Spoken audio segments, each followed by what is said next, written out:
Hello everyone. Today we are going to study the second poem from the Honeysuckle book of class 6th. The name of the poem is The Kite, which is written by Harry Benn. This poem is composed by Harry Benn, who is an American screenwriter and children's author. Here, the poet has presented a picturesque view of flying kite through his words in this poem. हम सभी को kites उड़ाते हुए देखना बहुत पसंद है और ऑब्वियसली फ्लाई करना भी बहुत पसंद है, बट क्या हमने कभी नोटिस किया है इसका movement? If you haven't, the poet through his word picture of a flying kite in the clear sky is persuading us to fly a kite and notice its movement. But before we begin, tell me the time of the year जब हम kite flying करते हैं. Type your answers in the comment section. So let's begin with the text of the poem. यहाँ the line starts like, how bright on the blue is a kite when it's new. With a dive and a dip, it snaps its tail. The meaning is, dive and dip का meaning है to go into water with force and softness together. तो देखो यहाँ पे poet कहते हैं how bright on the blue. Blue यहाँ पे है क्लियर स्काई. स्काई जब बिल्कुल बादल नहीं है तो it's blue in colour completely, और इसी को इन्होंने यहाँ ब्लू कहा है. तो जब काइट नई होती है, ठीक है, उस वक्त जब क्लियर स्काई पे काइट फ्लाई करती है तो वो बहुत ही ज़्यादा ब्राइट नज़र आती है. ठीक है, with a dive and a dip. Dive and dip का हमने मीनिंग देखा, moving with softness and force together. ठीक है, जब वो काइट फ्लाई करती है एयर में तो उसका जो मूवमेंट होता है that is combined, that is a combination of softness and force. ठीक है, जब वो इस तरीके से उसका मूवमेंट चलता है इन द स्काई, तो वो जो टेल है, जैसे यहाँ आप टेल देख पा रहे हो, तो ये जो टेल है काइट का, इस मूवमेंट की वजह से इस टेल में क्रैकिंग साउंड क्रिएट होता है. ठीक है, इट स्नैप्स इट टेल. तो जब वो मूवमेंट करता है विथ सॉफ्टनेस एंड फोर्स, तो उस मूवमेंट के कारण एक क्रैकिंग साउंड क्रिएट होता है. Right, next, then soars like ship with only a sail as over tides of the wind it rides, climbs to the crest of a gust and pulls, then seems to rest as wind falls. ठीक है, अब यहाँ cell का जो meaning है, ये cell का जो मीनिंग है, सेल आप देख सकते हैं कि शिप में जो एक क्लोथ बंधा होता है ना, a cloth on the ship और a boat use to wind and help the boat to propel. इसको हम सेल कहते हैं. सोर मतलब टू फ्लाई हाई. यहाँ पे काइट को शिप के साथ कंपेयर करते हुए कहा है पोएट ने, when it fly highs like a ship. जो ऊपर जाइए आकाश में जाती है तो वो जो मूवमेंट होता है that is compared with a ship. ठीक है, with only a sail as over tides of a wind it rides. ठीक है, तो हवा में जैसे पानी में वेव्स टाइड्स की वजह से जो ज्वार भाटा होता है उसकी वजह से जैसे शिप सेल करती है, वैसे ही आसमान में विंड की वजह से ये हमारी काइट सेल करती है. ठीक है, climbs to the crest of a gust and pull. तो हवा का जो झोंका होता है उसकी वजह से ये बहुत हाइट पे, एकदम टॉप पे ये हमारी काइट चली जाती है. Then seems to rest as wind falls. जैसे ही विंड रुक जाती है तो ऐसा लगता है जैसे हमारी काइट भी रेस्ट पोजीशन पे आ गई है.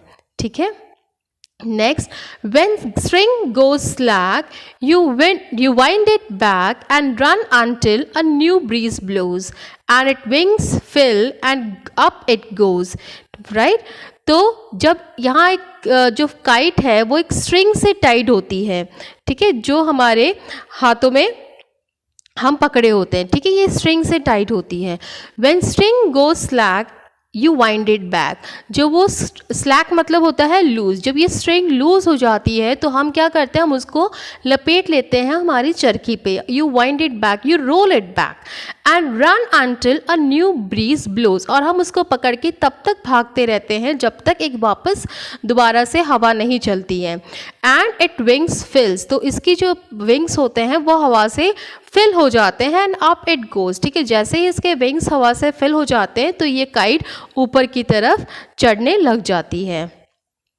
How bright on the blue is a kite when it's new, तो यहाँ पे पोइट ने फिर से जब वो वापस आसमान में फ्लाई करने लग जाती है तो उस मूवमेंट को वापस से पोइट ने कहा है how bright on the blue is a kite when it's new, वो काइट जब नई होती है तो वो आसमान में फ्लाई करते हुए, क्लियर स्काई में फ्लाई करते हुए बहुत ज़्यादा ब्राइट नज़र आती है। But a raggeder thing you never will see when it flaps on a string in the top of a tree। अब रैगेडर का क्या मतलब होता है? रैगेडर का मतलब होता है टोन, फटा पुराना, ठीक है। But a raggeder thing you never will see, तो जब ये काइट, इसकी जो स्ट्रिंग है ये किसी पेड़ पे फंस जाती है तो फंसने के कारण क्या होता है, ये फट जाती है ना।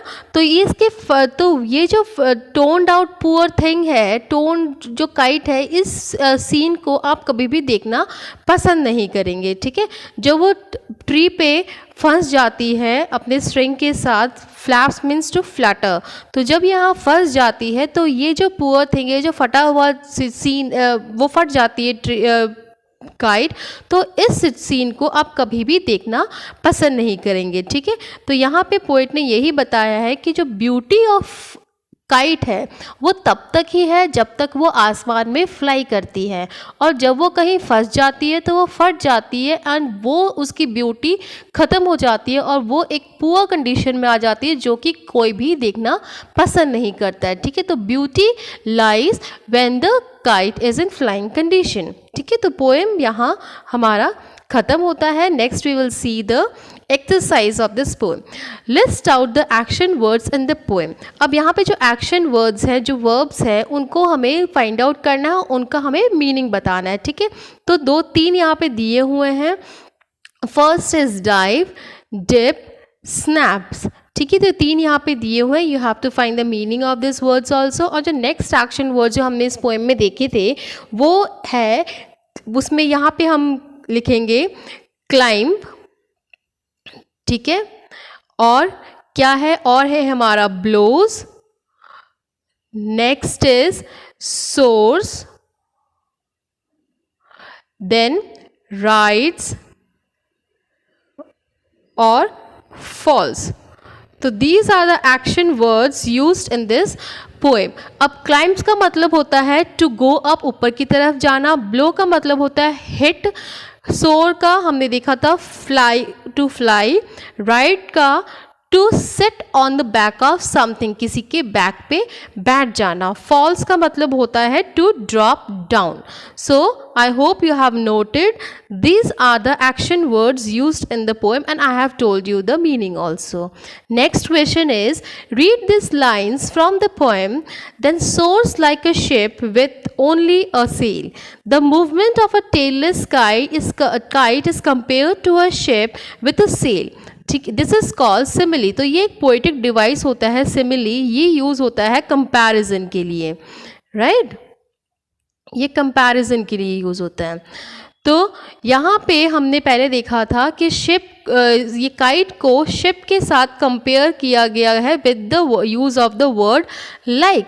तो कैन यू सजेस्ट व्हाट और हु द फॉलोइंग एक्शन में बी कंपेयर टू। अब यहाँ पे जो एक्शन वर्ड्स है, वर्ब कौन कौन से यहाँ पे, runs, eats, sings, shines, fly। तो इन एक्शन वर्ड्स को हम और किसके साथ कंपेयर कर सकते हैं, राइट। तो सबसे पहले हम देखेंगे he runs like the wind, यहाँ पे हम लिख सकते हैं wind. Then he eats like a pig. Then she sings like a Nightingale.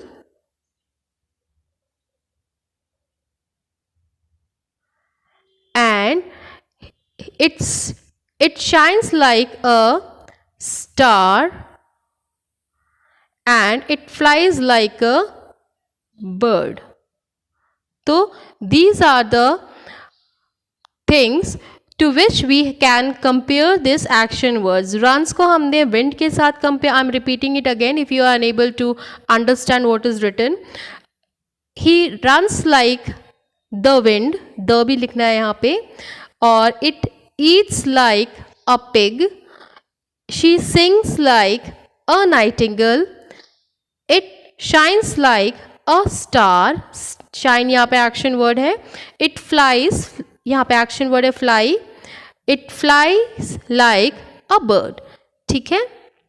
I hope you all have noted. If you have properly understood this chapter, this poem, and if it is helpful, please like, give it a thumbs up, share and comment and subscribe to my channel. Thank you. Bye bye everyone. Jai Hind, Jai Bharat. Keep learning, keep growing.